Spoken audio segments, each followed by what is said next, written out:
सोने का वक्त नहीं है। हर आदमी को अरे हम तलवार नहीं उठा सकते हैं, हम जंग नहीं कर सकते हैं, लेकिन रब की बारगाह में सर को झुका के अरे कम अज कम इतना तो कर सकते हैं, मौला जब कल अब्रहा ने काबे पे हमला किया था तो तूने अबाबील को भेज के काबे की हिफाजत किया।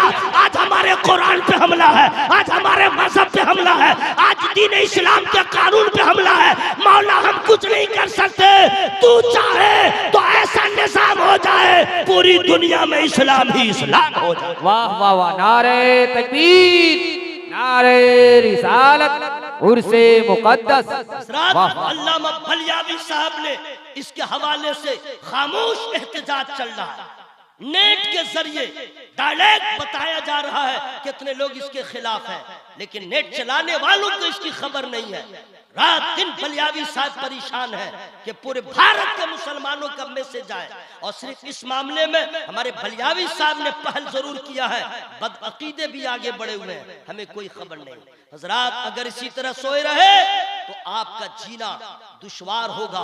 मुसलमान सिर्फ वोटर लिस्ट में रह जाइएगा, आपके कपड़ों पे पाबंदी होगी, आपके खाने पीने पे पाबंदी होगी। मेरे तकरीर का मतलब ये नहीं है चलो जंग कर ले, नहीं, हमारे तकरीर का इस गुफ्तगू का मकसद ये है कि आप बेदार हो जाएं, अपनी फिक्र करें, घर वालों की फिक्र करें, अपने मजहब के बारे में सोचें, अपने मजहब इस्लाम के बारे में सोचें। अगर अगियार अगर हरबा इस्तेमाल कर रहे हैं, हम और आप मस्जिद में सर झुका दें, रब की बारगाह में अर्ज कर दें, मौला 313 के जरिए तूने बद्र के मैदान में इस्लाम को फातेह बनाया है, आज भी फतह अता फरमा, हमेशा इस्लाम का बोलबाला।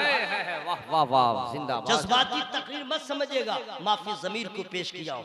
बलियावी साहब के इस मामले में साथ दीजिए, वो एक मिशन लेके चल रहे हैं। अल्लाह ताला हमारे कुरान और हदीस पाक इस्लाम के कवानीन की हिफाजत फरमाए, आमीन। जरा जोर से बोल लीजिए आमीन, आमीन, और जोर से बोले आमीन। पूरा मजमा हवा में हाथों को लहरा के बोलिए या रसूल अल्लाह, या रसूल अल्लाह। हजरात जो हदीस पाक हमने पढ़ दिया था उसका तर्जमा कर दूं, बोले सबों की इजाजत है? सुभान अल्लाह, सुभान अल्लाह, सुभान अल्लाह, सुभान अल्लाह।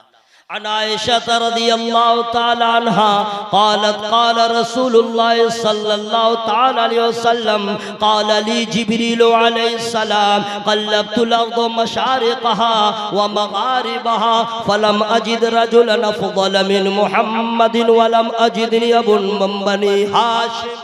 वाह वाह वाह, जोर से बोल लीजिए। सो रहे दोस्त, हाथ उठा के बोलिए सुभान अल्लाह।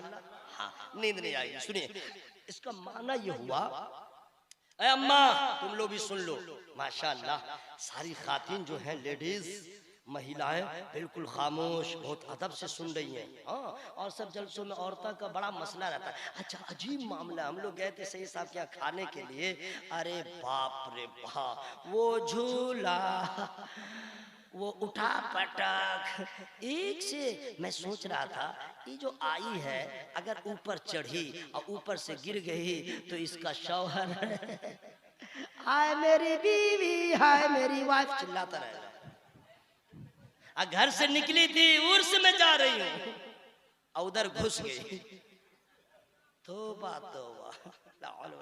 आप लोग को मुबारकबाद, जो औरतें अल्लाह का जिक्र सुनने आ गई, ये काबिल मुबारकबाद है कि नहीं भाई? अम्मा आप लोग सुन लीजिए, अल्लाह ने आप लोग को माँ बना दिया है तो शुक्र अदा कीजिए, वरना मेरा खुदा बाझ भी बनाता है, बाझ भी बनाता है। तब बाझ औरत कहती है मौला मुझे लेंगड़ी औलाद ही दे दे, अंधी एक औलाद ही दे दे। बाझ औरत से पूछिए माँ बनना कितनी सादत की बात।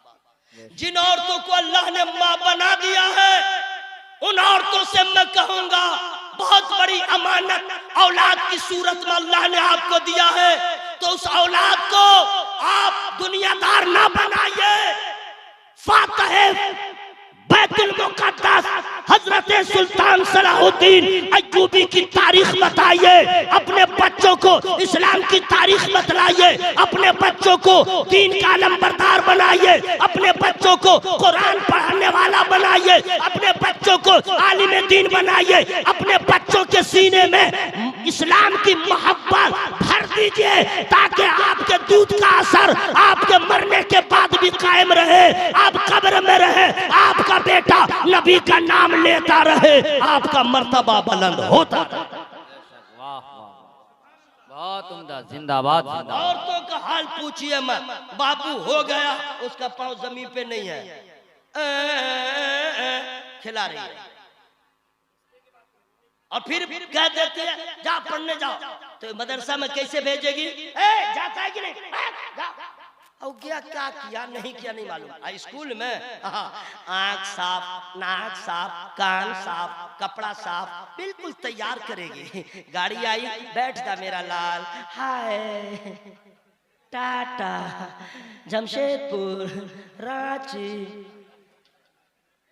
अब मदरसा में कैसे भेजा है? जाओ मदरसा में जाओ, वही नाक में लगा है, आंख में लगा है, कपड़ा वैसे ही है, टोपी टेढ़ी है, चला गया चला आया। याद रखना, दुनिया में जितने भी इल्म है जिसमें कुफ्र न हो उसे हासिल करे, लेकिन फर्ज जो है इल्म हासिल करना वो इल्म दीन है।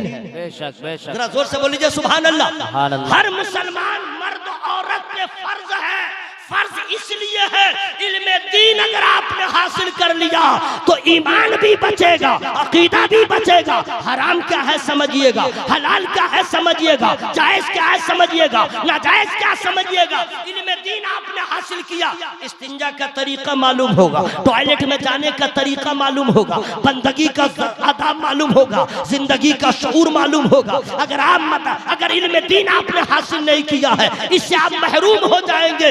इसलिए हर माँ की जिम्मेदारी है, अल्लाह ने एक बेटा दिया है या 4 बेटे, तो ये हद कर लो, एक बेटा को इंजीनियर बनाएंगे, एक बेटे को डॉक्टर बनाएंगे, एक बेटे को आलिम दीन बनाएंगे। वाह वाह वाह वाह, बहुत खूब, जिंदाबाद। सुनिए, अल्लाह ताला हम सबों को इल्म दीन हासिल करने की तौफीक अता फरमाए, आमीन। जरा जोर से बोल लीजिए सुभान अल्लाह। हदीस पाक का उर्दू में तर्जमा सुना दूं कि मैं खत्म कर दूं? अरे सोहराब साहब का आना बाकी है मेरे भाई, तकरीर नात सुनते हैं तो लोग जज्बात में आ जाते हैं, लेकिन अल्लाह का शुक्र है मेरे जैसा आदमी बोल रहा है, आप लोग मोहब्बत से सुन रहे हैं, इसलिए पूछ पूछ के मैं बोल रहा हूँ। खत्म कर दूं या शुरू हो जाऊं? सबों की इजाजत है, तो जरा बेदारी साबित करने के लिए बुलंद आवाज से बोले या रसूल अल्लाह।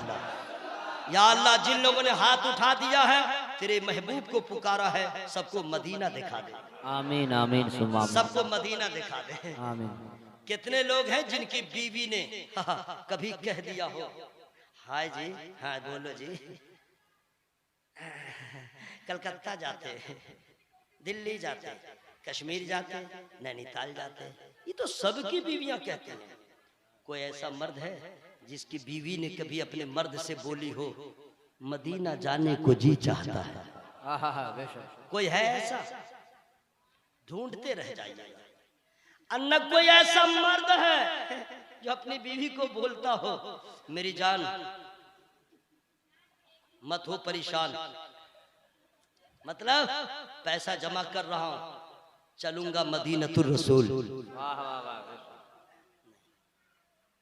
औरतों के अंदर इश्क़ रसूल ऐसा होना चाहिए कि जब पैसे का इंतजाम न हो तो अपने शौहर को कह देना चाहिए बेच के गेहूं धान मदीना जाएंगे, छोड़ के हिंदुस्तान मदीना जाएंगे।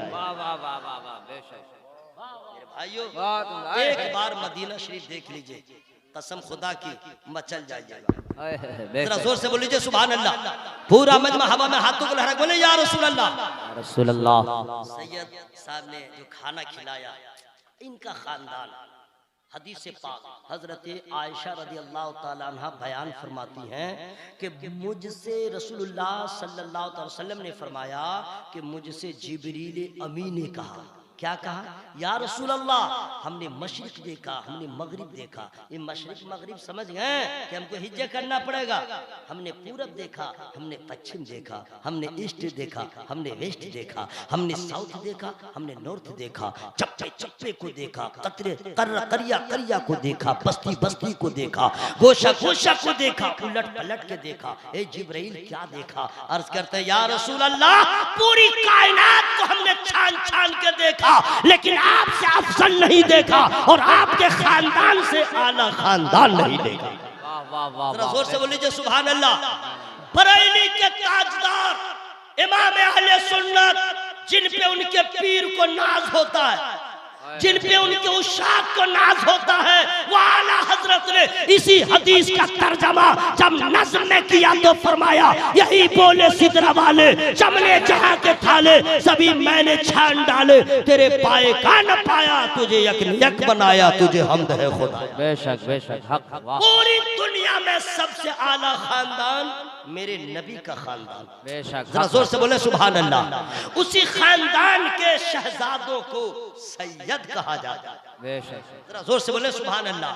सैयद की ताजीम करें, सैयद का एहतराम करें, सैयद के पीछे न पड़े, गीबत तो किसी की न करें। इतना ही ख्याल करें कि हम जितने बड़े लाट साहब हो, खाट साहब हो, जितने बड़े, हम गुलाम हैं, सैयद नबी का नवासा है। बेशक जरा जोर से बोल लीजिए सुभान अल्लाह।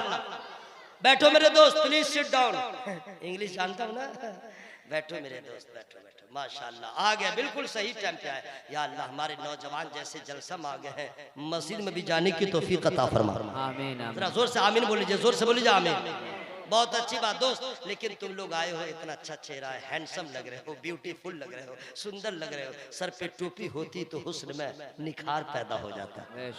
मेरे दोस्त, मेरे भाई हो, टेंशन मत लेना, मैं तौहीन नहीं कर रहा हूँ। जब भी उर्स में आए, जब भी किसी बस में जाए, सर पे टोपी पहन के, ताकि कोई मुसाफिर देखे तो आपके लहजे को देख के समझ जाए ये गुनाह करने नहीं जा रहा, गुनाह मिटाने जा रहा है।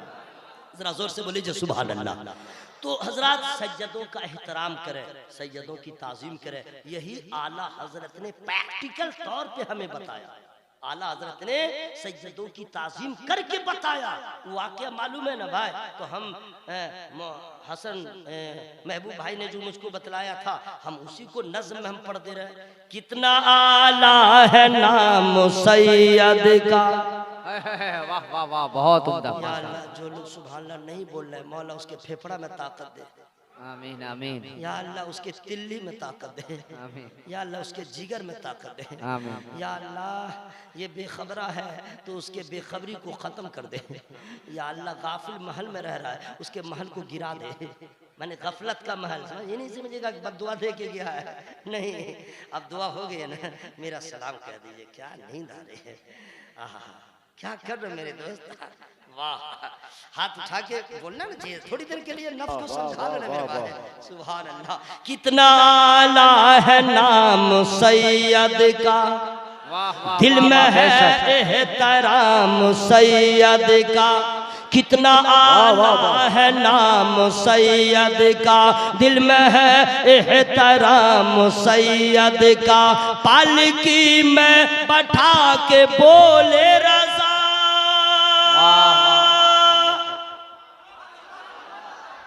चुपिए चुपिए, आप लोग को सुभान अल्लाह कहने में बहुत अजीब लग रहा है। मैं सांस रोक के खुद सुभान अल्लाह कह लूंगा, मैं खुद नारा लगा लूंगा, सवाब ले लूंगा, और हश्र में आपसे मुलाकात होगी, अपनी हालत अच्छी रहेगी तो पूछूंगा how are you my brother. सारा दिमाग ठंडा हो जाएगा, तब कहिएगा हुजूर मुझसे गफलत हो गई। एक दो नेकियों की जरूरत है, बेड़ा पार, लेकिन न माँ दे रही है, न बाप, न शौहर दे रहा है, न बीवी दे रही है, कोई नहीं, अब क्या होगा? तभी उलमा कहेंगे बेटा उस वक्त जलसा हो रहा था उर्से अजीमी, और उसमें लोग कहते थे बोलो सुभान अल्लाह, बोलो सुभान अल्लाह, और बोल दिए होते नेकियां बढ़ गई होती। बेशक वाह। अब अभी समझ में नहीं आ रहा कितना आला है नाम सैयद का, दिल में है एहतराम सैयद का। पालकी में बैठा के बोले रज़ा, पालकी में बैठा के बोले रज़ा, देखो ये है मकाम सैयद, सुभान अल्लाह, देखो ये है मकाम सैयद का, देखो ये है मकाम सैयद का। हजरात मैं आप तक पहुंचूं, आप मुझ तक पहुंचे, इसी में इतना वक्त गुजर गया। मेरी मुलाकात अधूरी, इंशाअल्लाह नेक्स्ट टाइम मेरा आबोदाना रहा, मैं आऊँगा फिर मैं मुकम्मल गुफ्तगू करूँगा। लेकिन जो मैं कहना चाह रहा था शॉर्ट में बता दूँ, पूरी कायनात को किसने पैदा किया? मुंह खोल के बोलिए, किसने पैदा किया? तो हम लोग ये सोचते हैं जो देखा उसी के बारे में सोचते हैं, इसको अल्लाह ने पैदा किया, उसको अल्लाह ने पैदा किया। लेकिन कुछ बहुत सारी चीज़ें ऐसी हैं, बहुत सारी मखलूक़ात ऐसे हैं जो हमने देखा नहीं है, लेकिन कुरान और हदीस के ज़रिए जो हम तक बातें पहुंची हैं उसको मानना ज़रूरी है। ठीक है, तो बहुत सारी चीज़ें, सारी 18,000 मखलूक़ात को अल्लाह ने पैदा किया, दरिया, पेड़ पौधा, समुंदर, ये वो। लेकिन दो मकामात और है जिसे अल्लाह ने पैदा किया, जिसे अल्लाह ने बनाया। दो मकामात, दो मकाम। सोराब भाई को बुलाना चाह रहे हैं, प्लीज सोराब भाई तशरीफ लाइए। हाँ, उनको लेके आइए, उनका वक्त हो गया है। जी हाँ, हाँ, मजमा भी बेदार है, बेताब है, और ऐसे दीवानों की ऐसे वक्त में जरूरत भी है। सुभान अल्लाह। दो मकामात अल्लाह ने ऐसे बनाया जो हमने देखा नहीं। उन दोनों का नाम क्या है मैं फ्री में नहीं बताऊंगा। एक का नाम है जन्नत, एक का नाम है जहन्नम। दो मकामात। अब जन्नत क्या है, जन्नत कैसी है, जहन्नम कैसा है, ये इसलिए मैं बता रहा हूं कि तन्हाई में सोचिएगा।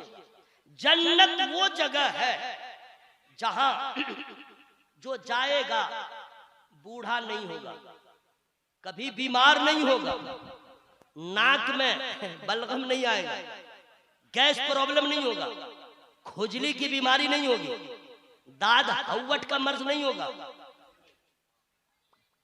हार्ट प्रॉब्लम नहीं होगा, किडनी खराब नहीं, औरतों का बाल नहीं झड़ेगा, हाँ, मर्दों के चेहरे पे दाढ़ी नहीं होगी, न काम करने की जरूरत, न चेहरा मैला होगा।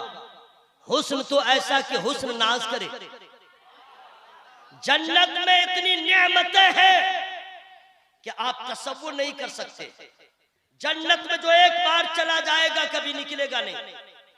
वही जन्नत है जिसमें दर्जात अलग अलग है, जिसमें तमाम अंबिया होंगे, तमाम रसूल होंगे, तमाम असहाबे रसूल भी होंगे, तमाम शुहदा व सालिहीन होंगे। वो जन्नत की इतनी प्यारी चीज है। जन्नत में औरतों को पकाने की जरूरत नहीं। जन्नती जो चाहेगा जब चाहेगा हाजिर हो जाएगा। जरा जोर से बोले सुभान अल्लाह। जन्नत में कोई बूढ़ा नहीं होगा, जन्नत में कोई टेंशन नहीं होगा। जन्नत में न हसद किसी को एक दूसरे से होगा, न गुरूर होगा, न घमंड होगा, न किसी की बुराई चाहेगा, न किसी के बारे में सोचेगा, सब क्लियर रहेगा। जरा जोर से बोले सुभान अल्लाह। और जन्नत में जो सबसे बड़ा इनाम जन्नतियों को मिलेगा वो ये होगा, अल्लाह का दीदार होगा। जोर से बोले सुभान अल्लाह। ये तो जन्नत के बारे में समझिए कि जरा सा मैंने जरा क्या बिल्कुल हल्के में बता दिया। जहन्नम कैसा है बस इसको सुन लीजिए। जहन्नम कैसा है? जहन्नम में आग है, जहन्नम में सांप है, जहन्नम में बिच्छू है, जहन्नम में दर्द है, जहन्नम में कर्ब है, जहन्नम में आग है, रोशनी नहीं। जहन्नम इतनी बदबूदार जगह है कि अगर एक जहन्नमी को दुनिया के किसी गोचे में जमीन पे उतार दिया जाए तो उसकी बदबू से पूरी दुनिया के लोग बेहोश हो जाए। एक जहन्नमी आ जाए दुनिया में तब उस जहन्नम में जो रहेगा उसका हाल क्या होगा। बेनमाजी के लिए अलग अजाब, माँ बाप को सताने वालों के लिए अलग अजाब, उलमा की तौहीन करने वालों के लिए अलग अजाब, ज़कात न देने वालों के लिए अलग अजाब, जो जैसा जैसा गुनाह किया तौबा न किया अलग अलग अजाब। और जहन्नम में जो सबसे हल्का अजाब होगा, बस इसके आगे क्या मैं बताऊं। जिसे हल्का, सबसे हल्का अजाब होगा, वो अजाब ये होगा उसे आग की जूती पहनाई जाएगी। आग की जूती, प्लास्टिक की चप्पल डॉक्टर कहता मत पहनो। क्यों? इसलिए कि तलवा का कनेक्शन उससे रहता है और तलवा का कनेक्शन दिमाग से है। प्लास्टिक की गर्मी तलवे के जरिए आपके दिमाग पे पहुंचेगी, इसका साइड इफेक्ट है, ना पहनो। अगर आग की जूती अगर किसी को पहना दिया जाए उसका हाल क्या होगा, बस आप गौर करें। ये सबसे हल्का अजाब है, इससे भारी अजाब कैसा कैसा होगा, कैसा कैसा होगा। इन्न शजरतज़्ज़क़ूम तामुल असीम कलमुहल यग़ली फिल बुतून।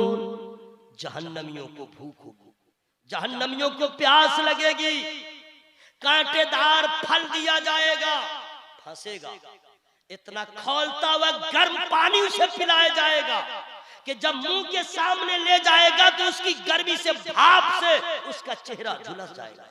लेकिन प्यास की शिद्दत इतनी गालिब होगी कि ठंडा गर्म ना देखेगा, पिएगा, जहां जहां से पानी गुजरेगा गलाता हुआ चला जाएगा, खौलता हुआ पानी पिलाया जाएगा।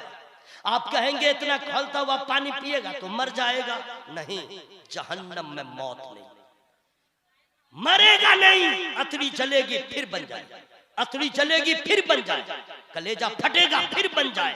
अजाब देना मकसद है हजरात। जहन्नम में जो आग है, अम्मा तुम लोग भी सुनो, नबी ने फरमाया मर्द औरत में सबसे ज्यादा जहन्नम में औरतें जाएंगी और उसका गुनाह सबसे बड़ा यह होगा अपने शौहर की नाशुक्री की वजह से। ये बीमारियां औरतों में ज्यादा पाई जाती हैं। जब तक मोहब्बत रहेगी तो कहेगी आप मेरे राजा हैं, और जिस दिन झगड़ा होगा तो फौरन पलट देगी, मेरी किस्मत खराब थी, हम आपकी बीवी बन गए, आपने क्या किया मेरे लिए, आपने क्या किया मेरे लिए, पूरा पलट दिया। खून पसीना एक करके चिलचिलाती धूप में आपने उसके लिए इंतजाम किया, सफर के सुऊबतों को आपने बर्दाश्त किया, उसको ला के दिया, सब भूल गई, एक सेकंड में एहसान फरामोश। सरकार फरमाते हैं इस अमल की वजह से औरतें जहन्नम में ज्यादा रहेंगी। और मर्दों में मौलाना हजरात वो भी जाएंगे हसद की वजह से। मैं अर्ज करना चाहता हूं, जहन्नम में जो आग है, आग, उस आग के बारे में फकत बता दूं, आपसे मैं रुखसत हो जाऊंगा, बस शांति के साथ सुन लीजिएगा, तन्हाई में जरा याद कर लीजिएगा, वरना जिंदगी भर पछताएंगे, मरने के बाद पछताना पड़ेगा। हजरत जिब्रील अमीन नबी की बारगाह में आए और अर्ज करते हैं या रसूल अल्लाह मैं हाजिर हुआ हूं, आप मुझसे कुछ पूछे। सरकार फरमाते बोलो। कहा कि अल्लाह ताला ने मुझे हुक्म दिया कि जहन्नम की आग को गर्म करो। भाई साहब सुनिएगा, आग को गर्म करो। आग को हम लोग आग से गर्म करते हैं, चाय हो, सालन हो, पानी हो। अल्लाह ने हुक्म दिया आग को गर्म करो। कितने दिन गर्म किया? कहते 1000 साल। कितने दिन? 1000 साल तक हमने आग को गर्म किया। फिर क्या हुआ? तो कहते हैं आग जलते जलते जलते जलते रंग सफेद हो गया, आग का रंग सफेद हो गया। फिर क्या हुआ? अल्लाह ने हुक्म दिया जिब्राइल और गर्म करो। हमने फिर गर्म किया। कितने दिन? 1000 साल। टोटल कितने दिन हो गए? बोले भाई 2000 साल। 2000 साल जिस आग को गर्म करे उसका रंग कहते हैं कि हुजूर जलते जलते लाल। फिर क्या हुआ? का अल्लाह ने हुक्म दिया और गर्म करो। हमने फिर गर्म किया। कितने दिन? 1000 साल। टोटल कितने हो गए? मुंह खोल के बोलिए। जहन्नम की आग को जिब्रील अमीन ने 3000 साल तक गर्म किया। उसका रंग कैसे हुआ? गर्म करते करते करते करते उस आग का रंग काला हो गया, ब्लैक हो गया। जहन्नम में जो आग है उसमें रोशनी नहीं है, है आग। हजरात जिस आग को 3000 साल तक जिब्रील अमीन गर्म करे, उस आग की हरारत का आलम क्या होगा? उस आग के अंदर जलन कितनी होगी? उस आग के अंदर किस कदर तमाशत होगी, किस कदर गर्मी होगी? बस जिब्रील अमीन ने इतना कहा, मेरे सरकार रोने लगे, मेरे नबी रोने लगे। हम लोग पूरा जहन्नम का तस्करा सुन के भी कुछ असर नहीं होता है। नबी ने इतना ही सुना कि 3000 साल तक जिब्रील ने अल्लाह के हुक्म से आग को गर्म किया है। नबी रोने लगे, इतना रोए कि हजरत जिब्रील अमी को भी रोना आ गया, वो भी रोने लगे। मेरे सरकार फरमाते, जिब्रील क्यों रोते हो? तुम तो फरिश्तों के सरदार हो। जिब्रील अमी ने कहा, हुजूर आप क्यों रोते हैं? आप तो नबियों के सरदार हैं। जरा अल्लाह के बोल लीजिए सुभान अल्लाह। हवा में हाथों को लहरा बोले या रसूल अल्लाह, हुजूर आपके रोने की वजह क्या है? ए मुसलमानों गौर से सुन लो, उर्से अजीमी में आने वाले मेरे दोस्त, मेरे बुजुर्ग, याद कीजिएगा तन्हाई में मेरे सरकार रोने लगे। अर्ज करते हुजूर आपके रोने की वजह क्या है? आप मासूम ही नहीं, सैयदुल मासूमीन हैं, आप क्यों रोते हैं? नबी इरशाद फरमाते हैं, ए जिब्राइल मैं अपने लिए नहीं रो रहा हूँ, अपनी उम्मत के लिए रो रहा हूँ, अपने चाहने वालों के लिए रो रहा हूँ। ये जहन्नम की गर्मी मेरी उम्मत कमजोर है, सामना कैसे करेगी? मेरी उम्मत का हाल ये हो क्या होगा? ऐ मेरे दोस्त, वो नबी अपनी उम्मत के लिए जो अभी हम पैदा न हुए थे आंसू बहा रहे हैं, वो फिक्र कर रहे हैं। हम अपने लिए नहीं सोचते, अपने बच्चों के लिए नहीं सोचते, अपने आखिरत के बारे में नहीं सोचते, और वो मुस्तफा है कायनात के बारे में सोच रहे हैं। और इस कदर रोए कि मेरे आला हजरत ने जब मंजर कशी किया तो इरशाद फरमाते हैं, अल्लाह का जहन्नम अभी न सर्द होगा, रो रो के मुस्तफा ने दरिया बहा दिए हैं। वाह वाह वाह, सुभान अल्लाह, जिंदाबाद जिंदाबाद। मेरे भाइयों, मेरे बुजुर्गों, जहन्नम से बचने की जब इतनी हार्ड जगह है तो उससे बचने का इंतजाम करना जरूरी। हम जहन्नम में न जाए, और सरकार भी यही चाहते हैं मेरा गुलाम जहन्नम में न जाए। इसीलिए नबी फरमाते हैं, तुम वो काम न करो जो अल्लाह नाराज हो जाए, तुम वही काम करो जिससे अल्लाह राजी हो। मतलब ये नमाज की पाबंदी करें। अल्लाह ने पैसा दिया है तो हज करें, अल्लाह ने पैसा दिया है तो ज़कात अदा करें, अल्लाह ने पैसा दिया गरीबों की मदद करें। और अगर आप गरीब हैं तो शुक्र अदा करें, सब्र करें, अमीर हैं तो शुक्र अदा करें, हसद न करें, बुग़्ज़ न रखें, कीना न रखें, लड़ाई न करें, झगड़ा न करें, नमाज को वक्तों पे अदा करें। अगर आपने ये सारा इंतजाम कब्र से और हश्र के अजाब से बचने के लिए नहीं किया तो फिर आप कहीं के न रहे। अल्लाह के रसूल की यही तहरीक है, मेरा हर कलमा पढ़ने वाला, मेरा ही नहीं पूरी दुनिया का इंसान मेरा गुलाम बन जाए, जन्नत का हकदार बन जाए। हम लोग खुश नसीब हैं कि सरकार के मानने वाले हैं। अब हम अपने आमाल को सुधारें, हरगिज वो काम न करें जिससे अल्लाह नाराज हो। वरना तन्हाई में सोचिए उस आग की गर्मी का अगर सामना हुआ हमारा हाल क्या होगा। आला हजरत अजीमुल बरकत ने लोगों को बेदार किया, आज ले उनकी पनाह, आज मत मांग उनसे, फिर न मानेंगे कयामत में। अगर मान गया, नमाज की पाबंदी करें, चेहरे पे दाढ़ी को सजाए, रसूलुल्लाह सल्लल्लाहु अलैहि वसल्लम की सुन्नतों पे अमल करें, इसी में हमारी और आपकी भलाई है। वरना फिर कोई हश्र में काम नहीं आएगा, कोई नहीं बचाएगा।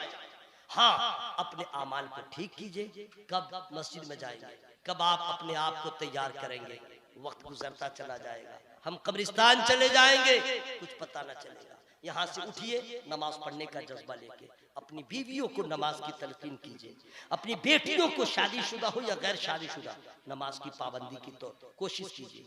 बेटा भी हो तो उसे नमाज पढ़ने की तलकीन कीजिए, अपने घर में इस्लामी माहौल पैदा कीजिए, ताकि इंडिया का कानून हमारे खिलाफ जैसा भी बने लेकिन हमारे घर में कुरान की तालीम आम हो, इस्लाम के कानून पे अमल हो। हमारे समाज में मान लीजिए हमारे खिलाफ कानून बन जाए, हजरत अल्लामा मौलाना आदिल हुसैन मिसबाही साहब ने बड़ा अच्छा पैगाम दिया, अगर मेरे खिलाफ, हमारे कुरान के खिलाफ पार्लियामेंट में कानून बनाए, ये मिजाज बना लीजिए, हम लोग अपने घर में, अपने मोहल्ले में ये फैसला कर ले, अगर इंसान होने के नाते कभी कोई ऐसा मसला है तो हम कोर्ट का दरवाजा नहीं खटखटाएंगे, अपने काजी शहर के पास जाके इतना ही कह देंगे जो कुरान कहता है हम उसी पे अमल करेंगे। वाह बेशक। मैं दुआ करता हूँ अल्लाह ताला हमें और आपको कुरान और हदीस पे अमल करने की तौफीक अता फरमाए। मेरी गुफ्तगू में छोटी बड़ी जो गलतियां हो गई हों, मैं रब की बारगाह में तौबा इस्तिगफार करता हूँ। हम लोग सब शामिल हो जाए, जोर से पढ़े अस्तगफिरुल्लाह, अस्तगफिरुल्लाह। जोर से पढ़ लीजिए, जलसा खत्म नहीं हुआ, अब तो शुरू होने वाला है। जोर से पढ़े अस्तगफिरुल्लाह रब्बी मिन कुल्ली ज़ंबिन व अतूबु इलैह।